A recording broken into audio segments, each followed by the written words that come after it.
Hello guys, mag-alter pala tayo ngayon ng pantalon. Ang una-una nating gagawin, sukatin yung sample ng bewang.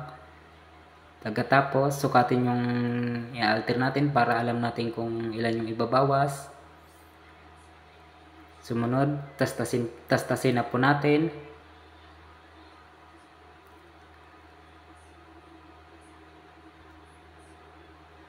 Pagkatapos, ang pagtastas po pala hanggang lang dun sa may bulsa. Yan, tastasin na natin. Hanggang lang din po sa kabilang bulsa ang pagtastas. Yan, hanggang dyan lang po. Pagkatapos dyan po, ang ibabawas ko po dyan, bali 6 inches.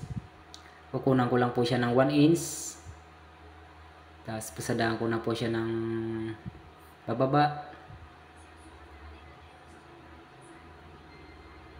Yan, kailangan po i-align nyo lang po. Tapos kabila din 1 inches. Bali 2 inches na yun. Bali 4 inches na yung nabawas.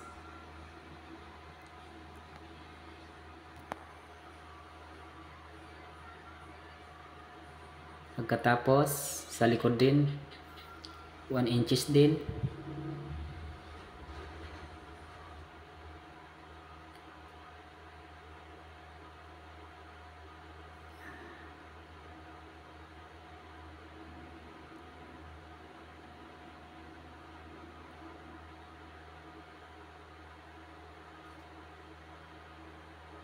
Yan, 1 inches din yung bawas sa likod. Bali 6 inches na. Pagkatapos yan po, pasadahan, kailangan nyo rin po i-align. Pakurba din po, i-curve nyo din po siya para naka-align pa rin siya. Tapos gugupitin na po natin bago natin i-edging.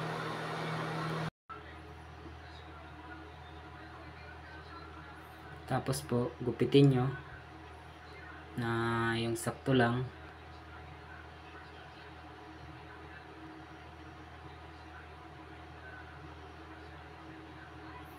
Pagkatapos po, pwede nyo na po siyang edgingan.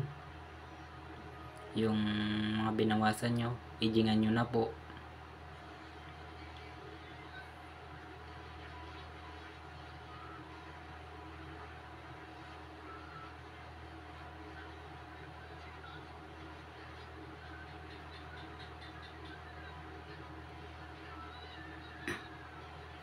Ayan, tapos ko na po siyang edgingan.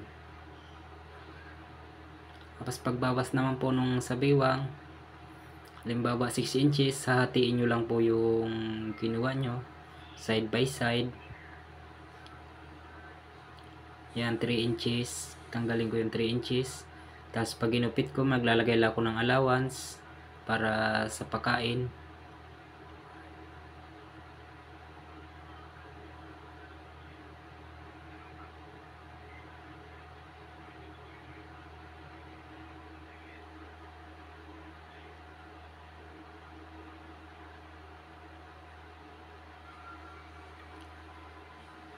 Pagkatapos po, ibubukan nyo lang po siya bago nyo pasadahan. Yan.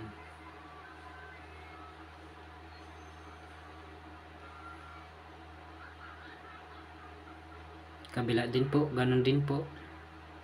Sisinter nyo siya lang dun sa may sa dugtungan. Tapos lagay din uli ng allowance para sa pagkain.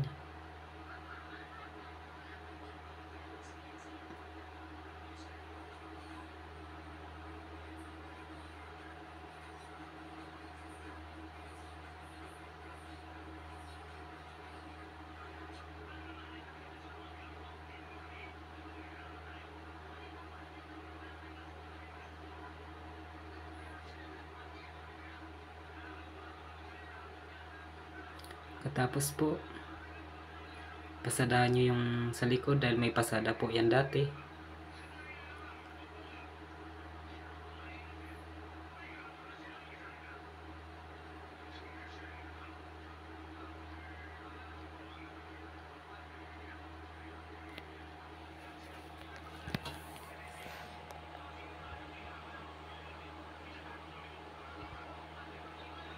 Tapos babalik nyo po yung tinanggal nyo na sinturera.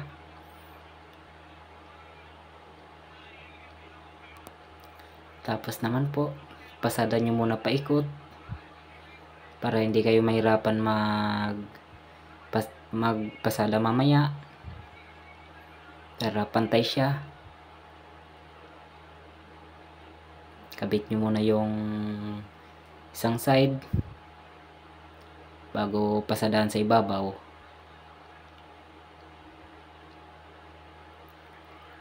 Yan, tapos papasadahan na po natin siya sa para mabalik na po sa dati.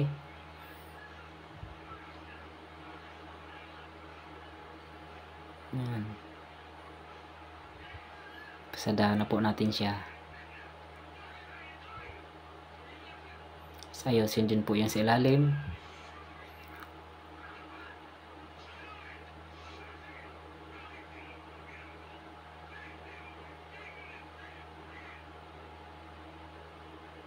Tapos tatanggalan natin ng konting mga sinulid na pinagtatanggal kanina.